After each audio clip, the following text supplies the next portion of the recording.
Hello students. NEET का exam बहुत पास आने वाला है। जेई का एग्जाम बहुत पास आने वाला है। और यहाँ पर एक नया टॉपिक इंक्लूड हुआ है, that is the practical organic chemistry. इस केमिस्ट्री में हमें पढ़ना है कि जो डिफरेंट ऑर्गेनिक कंपाउंड्स हैं उनको हम कैसे एनालाइज कर सकते हैं, क्वांटिटेटिवली या फिर क्वालिटेटिवली। और उसके साथ साथ अगर मेरे पास में एक ही फंक्शनल ग्रुप के degree of different different compounds हैं तो उन कंपाउंड को हम कैसे डिस्टिंग कर सकते हैं।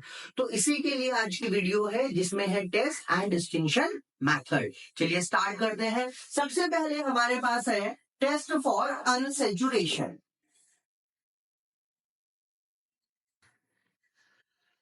We know that unsaturated compound are those compound which have either double bond or triple bond.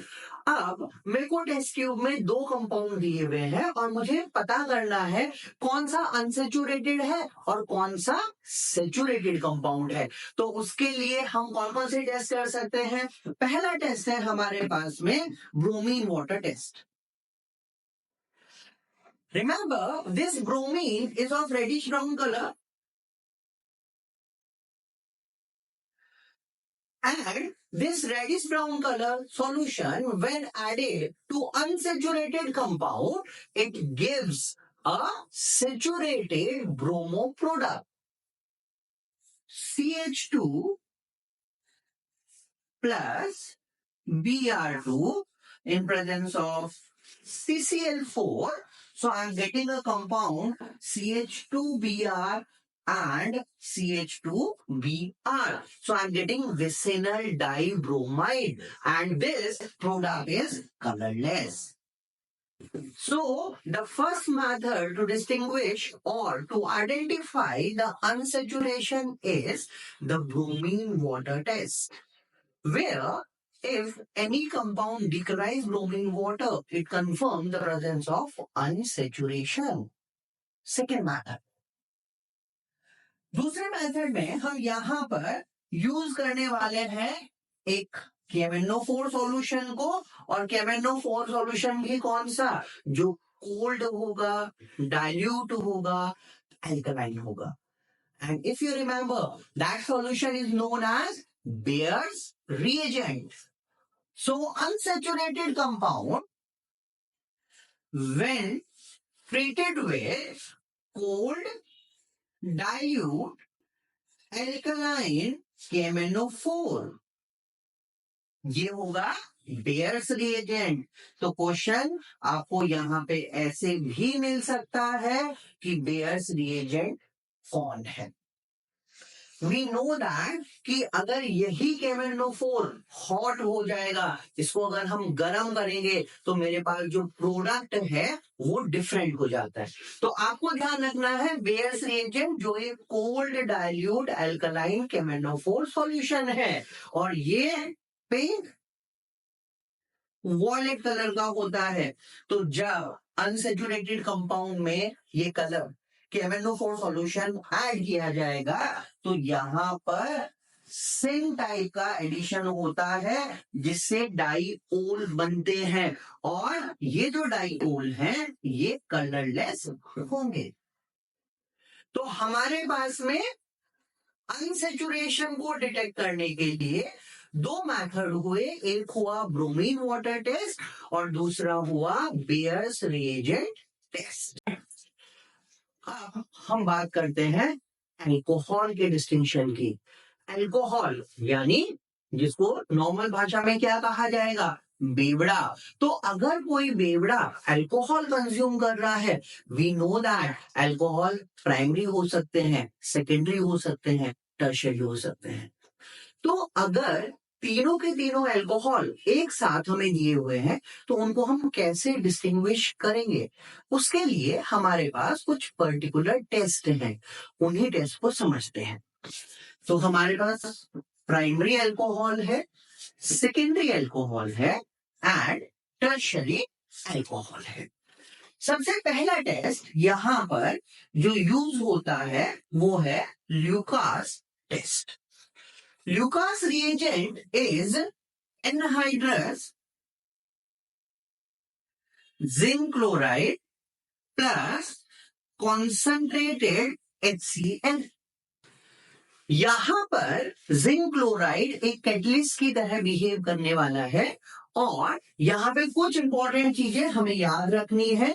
जैसे अगर हम इस रिएक्शन को देखते हैं तो ये वाला जो मैकेनिज्म है ये SN1 के थ्रू फॉलो होता है। क्योंकि ये SN1 के थ्रू फॉलो हुआ है इसलिए यहां पर जो इंटरमीडिएट बनेगा वो बनेगा कार्बोकैटायन। तो यहां पर हमारे पास में इंटरमीडिएट हुआ कार्बोकैटायन। कार्बोकैटायन इंटरमीडिएट अगर कहीं भी बनता है तो वहां पर उसकी रिएक्टिविटी उसके स्टेबिलिटी के ऊपर डिपेंड करती है। तो यहां पर जो रिएक्टिविटी ऑर्डर मुझे मिलने वाला है वो है 3 degree, 2 degree and 1 degree. Lucas test में जो प्रोडक्ट अपीयर होगा वो टर्बिडिटी की फॉर्म में अपीयर होता है। टर्बिडिटी का मतलब हो गया क्लाउडीनेस, यानी कुछ बादल बादल जैसा आपको टेस्ट ट्यूब में दिखाई देगा। ये कुछ ऐसा ही है कि अगर हम गर्म पानी में मिल्क पाउडर डालते हैं तो वहां पर एक अपीयरेंस आएगी, एक कुछ क्लाउडी जैसा दिखाई देता है, उसी को हम टर्बिडिटी या फिर क्लाउडीनेस कह सकते हैं। तो यहां पर इंटरमीडिएट बना 3 डिग्री की रिएक्टिविटी सबसे ज्यादा है, फिर 2 डिग्री है, फिर 1 डिग्री है। तो अब अगर ल्यूकास टेस्ट में मैं प्राइमरी अल्कोहल ऐड करूंगा तो यहां पर I will say there will be no turbidity. Secondary के केस में टर्बिडिटी अपीयर होगी लेकिन उसको कुछ 5 to 10 मिनट्स लगते हैं और टर्शरी के केस में हमें इमीडिएट टर्बिडिटी अपीयर होती है। यहां पर एक बहुत इंपॉर्टेंट क्वेश्चन है, अगर मैं बात करूं बेंजाइल अल्कोहल की, तो बेंजाइल अल्कोहल एक प्राइमरी अल्कोहल होता है, लेकिन अगर हम इसको ल्यूकास रिएजेंट के साथ ट्रीट करेंगे तो ये इमीडिएट टर्बिडिटी देता है। इसी तरीके से एक और कंपाउंड है जिसको कहा जाता है एलाइलिक अल्कोहल। तो एलाइलिक अल्कोहल भी एक प्राइमरी अल्कोहल है लेकिन ये भी ल्यूकास के साथ टर्बिडिटी शो करता है। अब क्वेश्चन यही बनता है कि although benzyl alcohol and allyl alcohol are primary but still they are giving turbidity with Lucas reagent. ऐसा क्या हुआ भाई? ऐसा हुआ यहाँ पर इनके कार्बोकैटायन के स्टेबिलिटी की वजह से। तो बेंजाइल कार्बोकैटायन स्टेबल है रेजोनेंस की वजह से, एलाइल कार्बोकैटायन स्टेबल है रेजोनेंस की वजह से। Although both are primary but they are giving immediate turbidity with Lucas reagent. यहां पर एक क्वेश्चन आपके लिए मैं लिख रहा हूं कि एक अल्कोहल है which gives immediate turbidity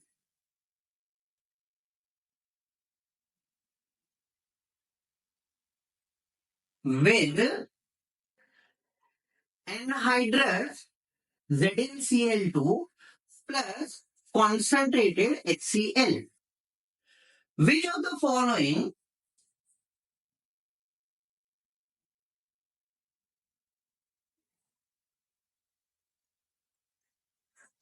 is correct?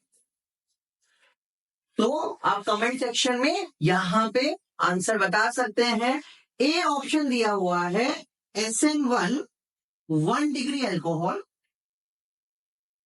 B SN2 1 degree alcohol, C SN1 3 degree alcohol and D SN1 1 degree alcohol.